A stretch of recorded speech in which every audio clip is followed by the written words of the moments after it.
আসসালামু আলাইকুম, শুভ দুপুর সবাইকে। ভাইয়া আপুরা সবাই কেমন আছেন? এই দেখেন আমি আজকে একটা অন্যরকম রান্না করতেছি। তা ভিডিওর সাথে থাকেন তাহলে দেখতে পারবেন। এই যে হচ্ছে এখন আমি একটা মশলা বাইটে রাখছি, ওই মশলাটা দিয়ে দেব। মশলাটা হচ্ছে আমি কাঁচা জিরা আর হচ্ছে পেঁয়াজ রসুন দিয়ে তিনটা দিয়ে এটা ভালো করে মানে বাইটে নিচ্ছি আর কি। এখন হইতেছে আমি মশলাটা যে দিয়ে দিলাম। তা আপু ভাইয়ারা কে কোথা থেকে ভিডিও দেখতেছেন অবশ্যই জানাবেন, আর ভিডিও কেমন হচ্ছে অবশ্যই কিন্তু জানাবেন। আর হচ্ছে যে দেখেন আমি মশলাটা এখন ভালো করে এই পেঁয়াজের সাথে একটু ভাজে নিতেছি বেশি করে আর কি, যাতে হচ্ছে যে এই মশলাটা যে কাঁচা একটা গন্ধ থাকে ওইটা না থাকে। এখন হইতেছে যে আমি দিয়ে দিব হলুদের গুঁড়া, আর হচ্ছে যে দেখেন এই যে হলুদের গুঁড়াটা দিয়েও আমি একটু ভাজে নিলাম আর কি, যাতে হলুদের গুঁড়ার কোনো ইয়েও না থাকে, যাই হোক স্মেল না থাকে, গন্ধ না থাকে। এই দেখেন আমি হচ্ছে এখানে স্বাদ মতো লবণ দিয়ে দিলাম। আমি তো মশলা দেওয়ার ক্ষেত্রে আগেই বলছি যে মশলা একটু কম বেশি এটা হইতেছে তরকারির উপরে নির্ভর করে, কতটা তরকারি রান্না করবেন সেটার উপরে। তবে হচ্ছে কিভাবে রান্না করবেন সেটা হইতেছে আমরা দেখাইতে পারি, এটাই হয়েছে কথা।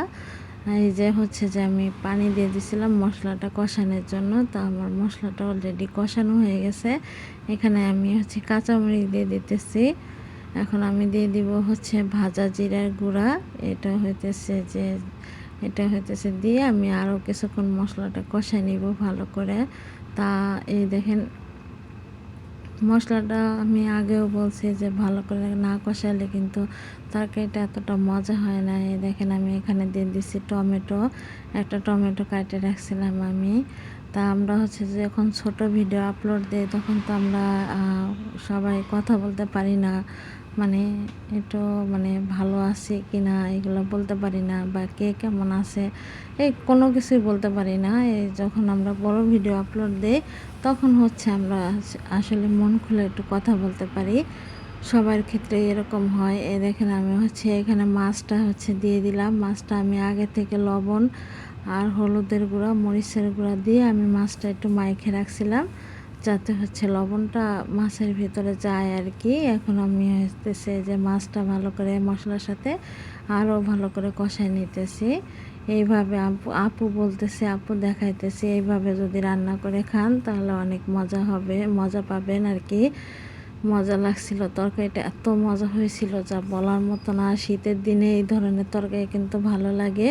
একটু হচ্ছে যে মাছ ভুনা আর কি, তারপর হচ্ছে যে মাছের ঝোল, মানে এই ধরনের তরকারি অনেক মজা লাগে।